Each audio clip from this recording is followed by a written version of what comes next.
Magandang araw mga bata! Kumusta kayong lahat? Alam kong nasasabik na kayong pag-aralan ang ating bagong aralin sa asignaturang Math.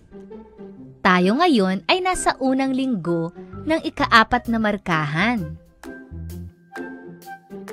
Ang ating aralin sa araw na ito ay tungkol sa pagsabi ng mga araw sa isang linggo at buwan sa isang taon sa tamang order.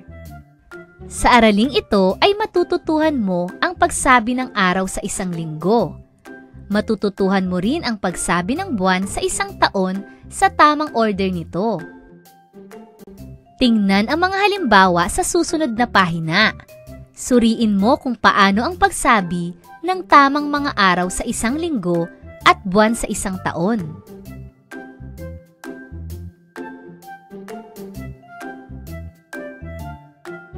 Narito ang ating unang halimbawa. Naghahanda na si Lorena para sa nalalapit niyang kaarawan sa darating na Lunes. Anong araw ngayon kung 3 araw na lang mula ngayon ay kaarawan na niya? Subukan ninyong sagutin ang mga tanong. Una, anong araw ang kaarawan ni Lorena? Tama! Ang sagot ay Lunes. Ikalawang tanong, ilang araw mayroon bago sumapit ang kaarawan ni Lorena?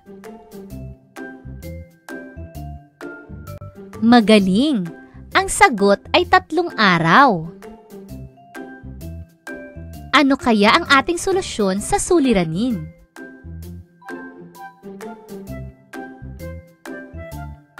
Narito ang ating ginawang solusyon. Batay sa ibinigay na sitwasyon, ang araw ng kaarawan ni Lorena ay Lunes. Pansinin ang nakaturong araw ng Lunes. Sinabi na 3 araw na lamang mula ngayon ay kaarawan na ni Lorena. Kaya naman bumilang tayo ng 3 araw, pabalik, para malaman natin ang araw ngayon. Bilugan natin ang mga araw na ito para gawing palatandaan.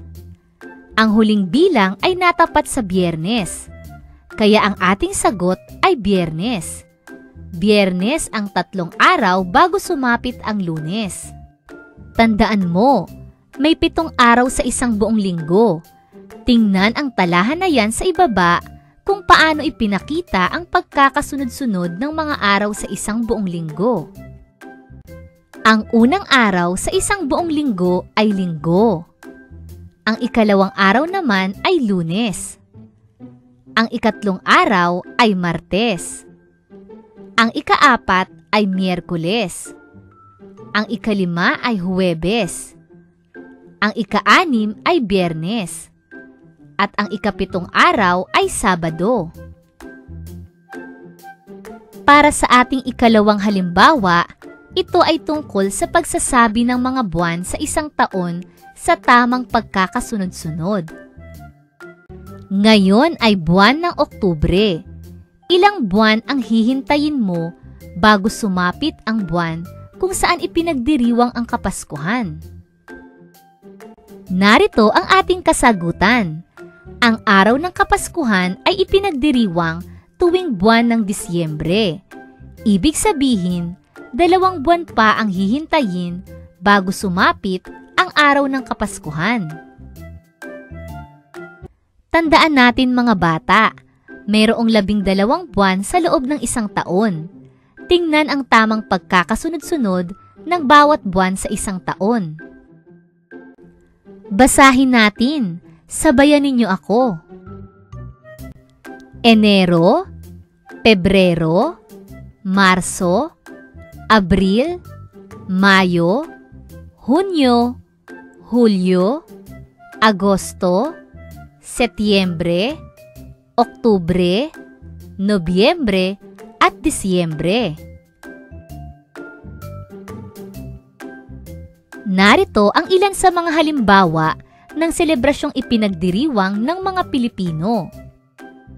Tuwing buwan ng Enero, ipinagdiriwang natin ang bagong taon. Tuwing Pebrero naman ay ipinagdiriwang ang araw ng mga puso. Tuwing Abril ay ipinagdiriwang ang araw ng kagitingan. Tuwing Mayo naman ay ipinagdiriwang ang araw ng mga manggagawa. Tuwing Hunyo ay araw ng kalayaan ng Pilipinas. Tuwing Nobyembre ay araw ng mga patay. At tuwing Disyembre ay ipinagdiriwang ang araw ng Pasko. Para sa unang gawain sa pagkatuto, suriing mabuti ang mga datos na ibinigay sa bawat bilang. Piliin at bilugan ang tamang araw na hinihingi. Gawin ito sa iyong kwaderno. Una, anong araw ang sumunod sa araw ng Lunes? A. Sabado, B. Linggo, C. Martes, D. Miyerkules. Ikalawa, ano ang ikalimang araw sa isang linggo? A. Huwebes, B. Biyernes, C. Sabado, D. Linggo. Ikatlo, anong araw ang nasa pagitan ng Martes at Huwebes? A. Martes, B. Miyerkules, C. Huwebes, D. Biyernes. Ikaapat, anong araw makalipas ang araw ng linggo? A. Sabado, B. Linggo, C. Lunes, D. Martes. At ikalima, kung ngayon ay Huwebes, anong araw makalipas ang 5 araw? A. Linggo, B. Lunes, C. Martes, D. Miyerkules.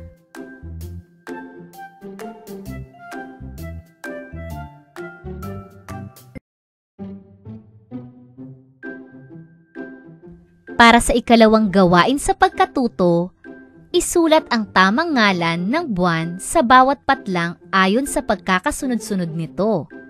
Isulat ang inyong sagot sa kwaderno. Halimbawa, Pebrero, Marso, Abril, Mayo. Unang bilang, Abril, Mayo, patlang, Hulyo, patlang. Ikalawa, Setyembre, patlang, Nobyembre, patlang. Ikatlo, Hunyo, patlang, patlang, Setyembre. Ikaapat, Marso, patlang, Mayo, patlang. At ikalima, Hulyo, patlang, patlang, Oktubre.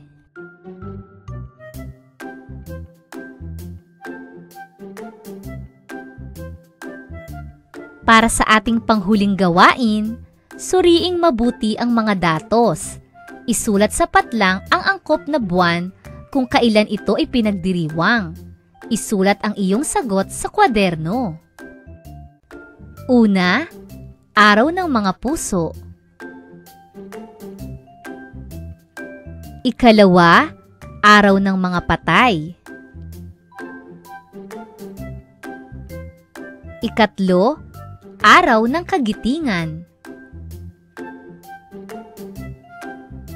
Ikaapat, bagong taon. At ikalima, araw ng manggagawa.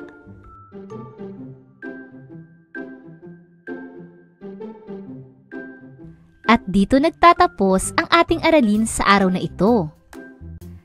Nakatitiyak akong naunawaan mo ang ating aralin sa araw na ito. Binabati kita sapagkat napagtagumpayan mo ang mga gawain na ibinigay sa iyo. Maraming salamat mga bata. Hanggang sa muli. Paalam!